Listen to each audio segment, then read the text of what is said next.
It was the middle of December, and I was just 17.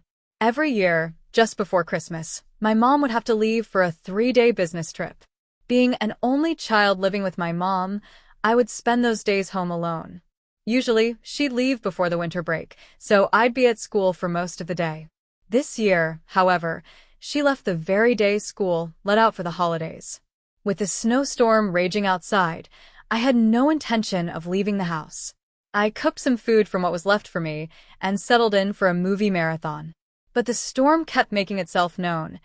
Every time I paused the movie to get something, the wind and snow outside would pick up, howling through the trees. It felt like the storm was growing worse with every passing hour. Around 7 or 8 p.m., I heard footsteps crunching in the snow outside, followed by a loud cough. Someone was walking toward my front door. I paused the movie, straining my ears, waiting for a knock or the doorbell to ring. But nothing came. A few minutes passed, and I was starting to feel uneasy, as if something wasn't quite right. I waited, heart racing, for another sound. Nothing. After what felt like an eternity, I finally walked to the door and peeked outside.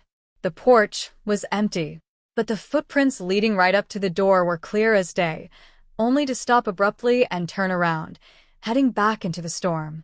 I stood there, confused and unsettled. How had I heard the footsteps so clearly, but not heard them leave? It didn't make sense. I tried to shrug it off and return to my couch. The storm continued to worsen, and the power flickered off and on, leaving me without anything to do except scroll through my phone. By 11 p.m., I heard a thump, a sharp sound against the side of the house.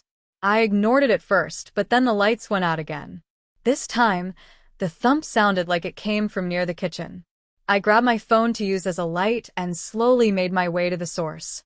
The storm outside was loud enough to mask most noises, so I figured it was just the wind. As I turned to leave, I froze. Standing at the back door, barely visible in the dark, was a man. His face peered through the glass, his features mostly obscured by shadows. "Hey, kid, could you open the door? It's freezing out here," he said, his voice raspy from the cold. I stood there, frozen. Something about him didn't sit right. He coughed again, and I could feel my heart start to pound in my chest. As if on cue, his face morphed into a chilling frown. "Open the door," he shouted, banging his fists against the glass. Fear surged through me. I turned and ran to grab my phone, dialing 911 as fast as I could. The signal kept cutting out, but after several tries, I finally reached the operator. The man continued to bang on the door, yelling at me to let him in, but after a few more tense moments, he finally ran off, disappearing into the storm. The police arrived 30 minutes later, delayed by the storm. They didn't know what to make of it, and neither did I. Was he stalking me? Or was he genuinely desperate for help? Either way, I never saw him again. But that night, something in me knew the storm wasn't the only thing that was dangerous. Clip 2. I had parked just behind a car that was blocking most of the road, which wasn't fully paved. The man in the car immediately began waving at me and walked up to my window. "My car's stuck. Can you help me push it out?" he asked in broken English. He seemed a bit hesitant, but I figured I could help him get back on the road quickly, so I agreed. The snow didn't seem to be too deep, so I thought a little push might do the trick.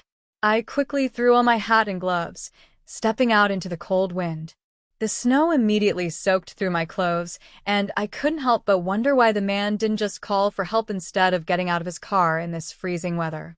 My hands and face were already numb, so I hurried to the back of his car, waiting for him to get his gloves.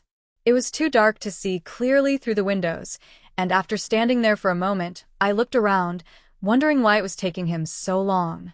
He was still leaning into the front seat, as if searching for his gloves. I thought I heard him mumbling, but then he came back around and looked at me, confused. "Were you talking to me?" I asked, puzzled. He seemed concerned but quickly said he was just talking to himself. He smiled awkwardly and walked around to the back of his car to help me push. Something about the whole situation felt off, though.